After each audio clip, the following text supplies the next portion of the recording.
Hello दोस्तों, आपका स्वागत है मेरे यूट्यूब चैनल पर।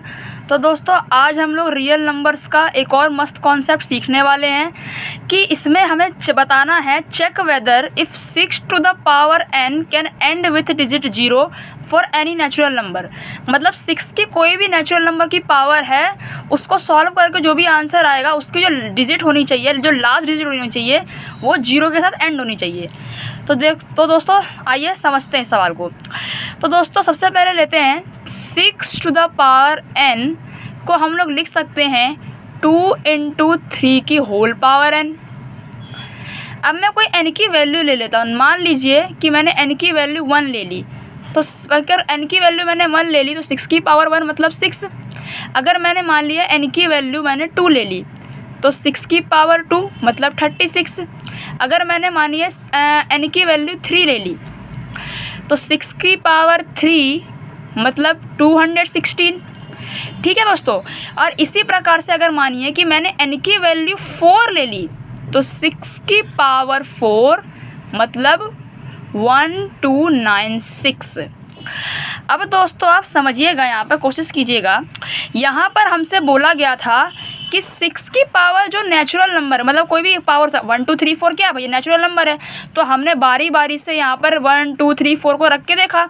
तो जो भी हमारा आंसर आया, आप थोड़ा ध्यान से देखिएगा, यहाँ पर कोई भी जो नंबर है जो उसकी लास्ट डिजिट है वो 0 पे एंड नहीं हो रही है। इस प्रकार से 6 6 6 6 6 पे खाली एंड हो रही है, 0 पे कोई भी एंड नहीं हो रही है यहाँ पर। ठीक है, तो इससे हम क्या समझ सकते हैं दोस्तों, since if 6 to the power n can end with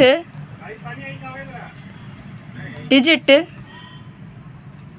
0, so 6 to the power n prime factors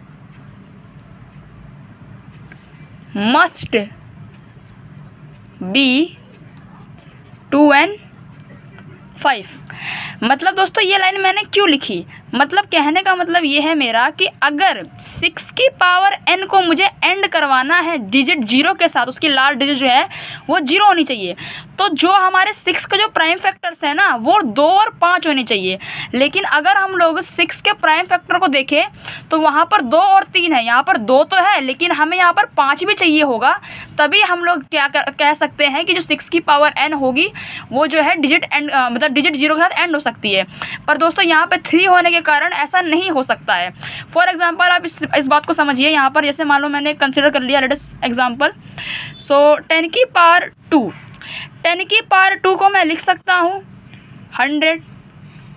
अब यहाँ पर दोस्तों मैंने 10 की पावर जो है मैंने 2 लिखी है। अब यहाँ पर आप देखेंगे तो इसके सॉल्यूशन के अंदर हमें लास्ट डिजिट 0 मिल गया।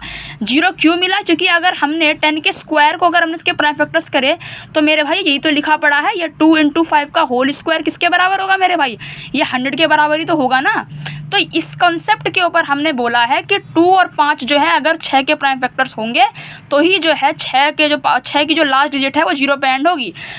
इस एग्जांपल से आप समझिएगा इसको। यहाँ पर जो 10 की जो प्राइम फैक्टर्स है वो 2 और 5 है। आप देखेंगे यहाँ पर कि जो इनका जो सॉल्यूशन है निकल के आ रहा है, यहाँ पर जो डिजिट है वो लास्ट में 0 आ रही है या 0 पे एंड हो रही है।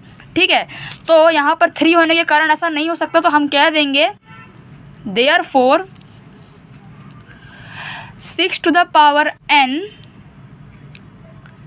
cannot end with digit 0। आशा करता हूँ दोस्तों आपको ये मेरा कॉन्सेप्ट समझ में आया होगा। Thank you.